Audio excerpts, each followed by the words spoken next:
I've been uploading a lot of videos lately that contain some very profound words and some descriptions of the incredible altruism and perfections or paramitas of bodhisattvas, as well as the attributes of Buddhas themselves.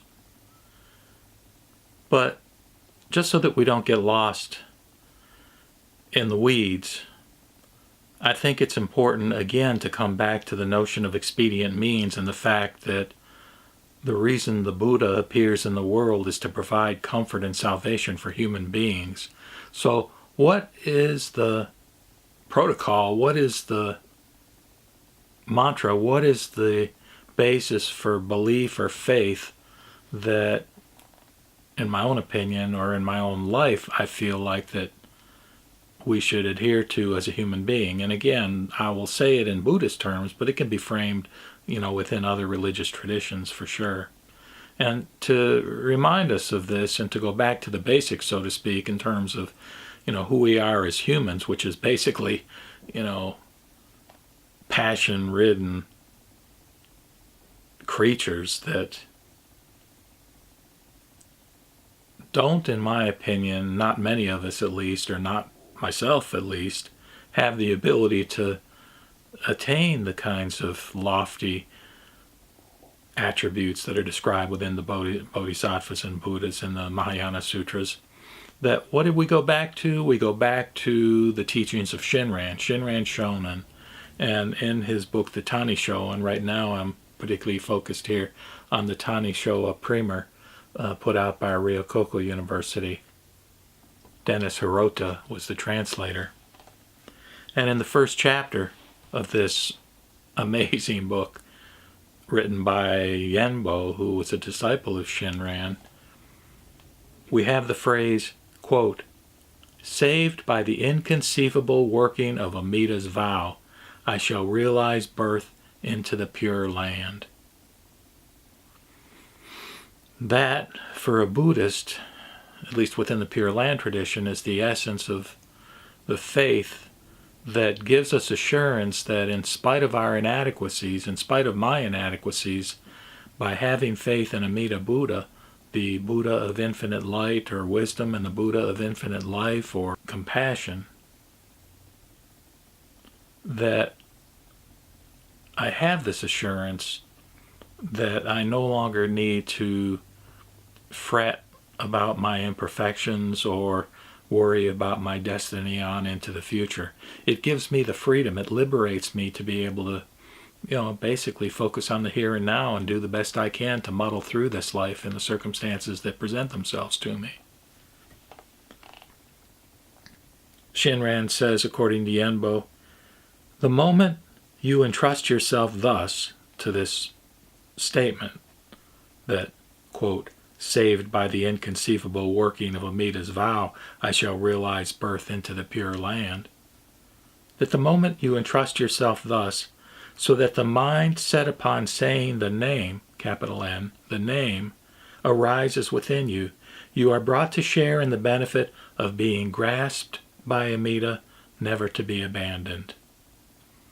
Now, in other videos, I've related the whole story of Dharmakaya Bodhisattva, who eons ago, in the presence of the Buddha, Lokesvara Raja, made a vow that he would not become a Buddha unless he could establish a pure land of bliss, a pure land of happiness where beings could be reborn when they die and immediately become Buddhas. He would postpone his enlightenment until he could create such a pure land. And how did he create it? Through eons and eons of hard work, of fulfilling the paramitas, the perfections of the Bodhisattva path.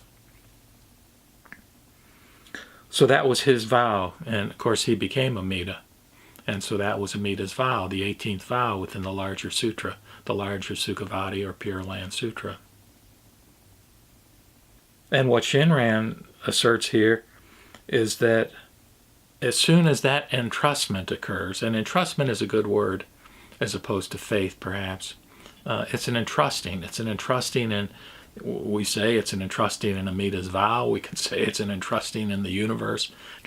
It is an entrustment in the fact that in spite of our flaws, we are an integral part of the universe. We are interrelated to all other beings, all other phenomena. Again, it gets back to the basic Mahayana idea within the Madhyamika tradition that we're not a separate being. We're not separate and apart from this universe. We're not separate and apart from Amida. So again, we know what the name is. It's the Nembutsu, the phrase Namu Amida Butsu. And, it's a phrase. It's a series of words, or in Chinese, it's a series of six characters from top to bottom. Here's the Nembutsu as an example. This particular example was carved by a gentleman here in my local community who has skills using a saw. And I gave him an image of the Nembutsu, and he was able to put that on a computer and somehow replicate it on a piece of wood and put it on a stand like this. Very cool. And this is the object of, in some ways, the object of worship. Is there magic to this? No. Is it unique in the sense that there's no other mantra or set of words that can have a similar kind of impact on us as a human being? No. But, again, it's one tradition, the Shin tradition, and it's a tradition that I adhere to as my lineage because it really emphasizes the fact that this entrusting is all we need. And then, as Shinran says, as we study the vow of Dharmakaya and the life of Amida Buddha, we realize that, what is evolving then within us is a reliance or an entrustment on Amida Buddha, on other power, rather than on our own power. It's a diminution of our own ego, if you will, relative to the cosmos, relative to the vastness of the context in which we, as an interconnected part, are living. Now again, part of what attracts me to this particular lineage is that in some lineages, the entrustment or the belief system or the faith gets kind of muddled with what I would perhaps refer to as human factors or egotistical factors,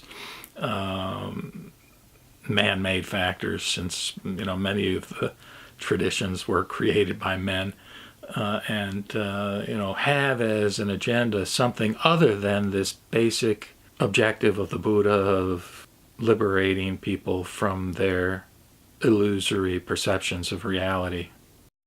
Shinran goes on, according to Yenbo, and says some very profound things in terms of the picture relative to us human beings and our way of judging and others, perhaps in our interpersonal or social environment, when he says, "Know that the primal vow of Amida, that 18th vow that promises that all one has to do is have faith in Amida in order to be reborn in his pure land, that, according to the Lotus Sutra in chapter 2, just saying Nama Buddha once is sufficient to assure oneself that one will become a Buddha.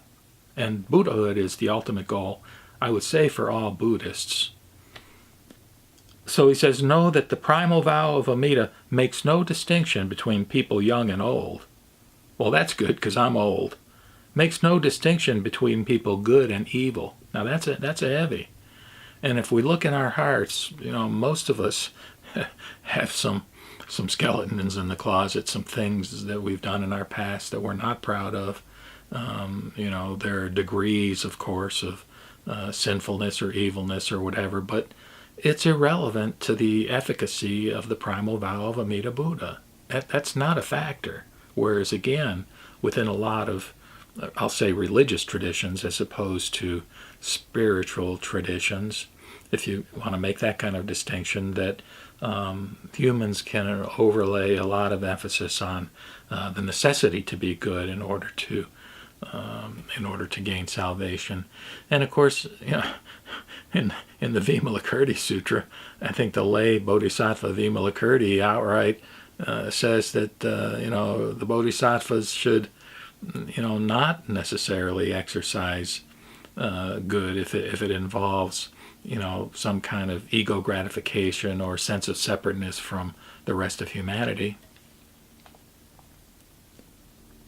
So know that the primal vow of Amida makes no distinction between people young and old, good and evil. Only the entrusting of yourself to it is essential.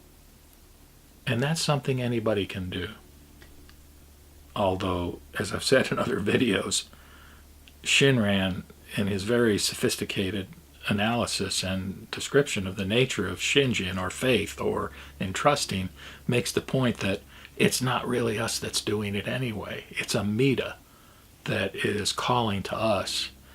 And I wonder if that's not what's meant in the sutras when it talks about the idea that Buddha is talking to the various disciples, and when he makes the prediction of their Buddhahood, talks to them about the fact that they've had encounters with many Buddhas in the past, in past eons. So, and in a way we can think of that as our karma. The Lotus Sutra's teaching of universal salvation, namely that we are all going to become Buddhas. So Shinran says that the vow, the primal vow, was made to save the person in whose karmic evil is deep-rooted and whose blind passions abound. So now we have kind of what would be almost a reversal of what you would ordinarily think of, where you would say, well, the more likely, the better you are, the more good you perform, the more likely you are to be saved. Whereas what he's saying is this vow was actually created mostly for the evil person, because they are less likely to be able to attain Buddhahood by means of the path of sages, or the holy path, or the bodhisattva path. So going on into the third paragraph, this is just the third paragraph of a basically 3-paragraph chapter. He says, thus, entrusting yourself to the primal vow requires no performance of good.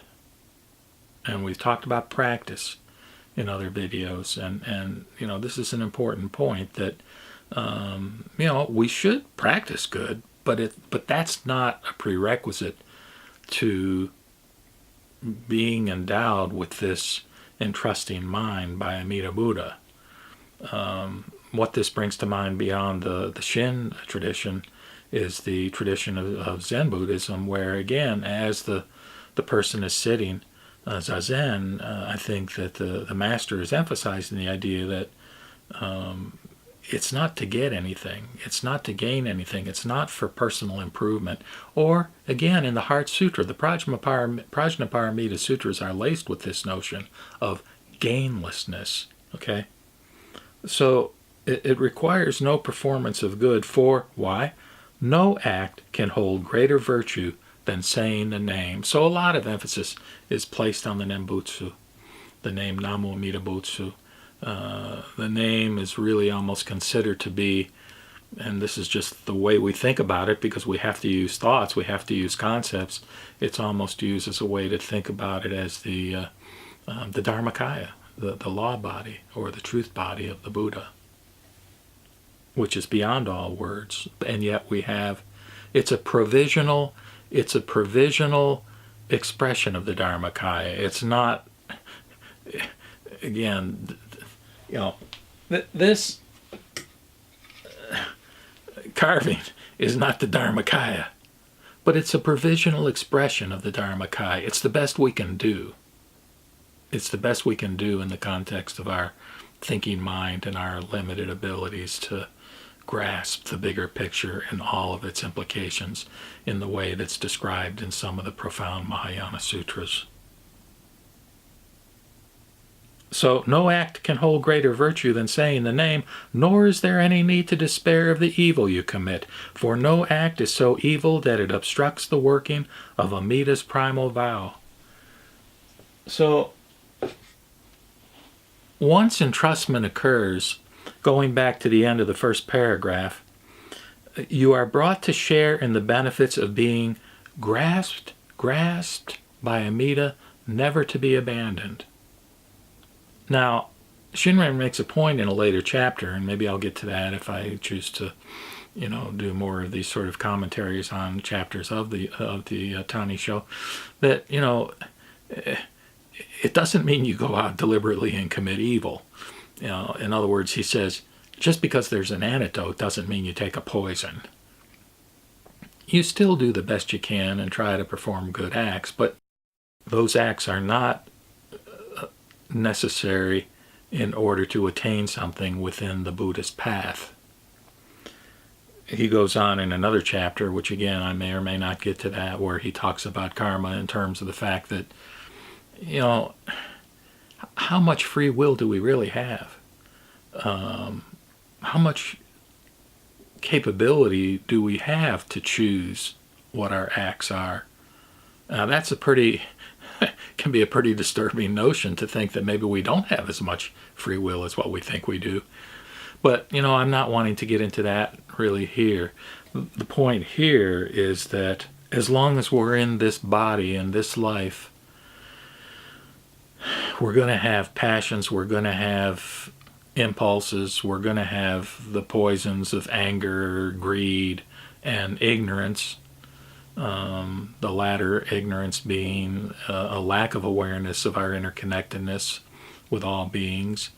And because we will have thoughts and behaviors that are manifested as a function of these poisons, which, to know more about those dynamics, you can study the 5 aggregates that I made a video on within the earlier form of Buddhism. Gives a great sort of description of the dynamics of how that comes about. But the point is,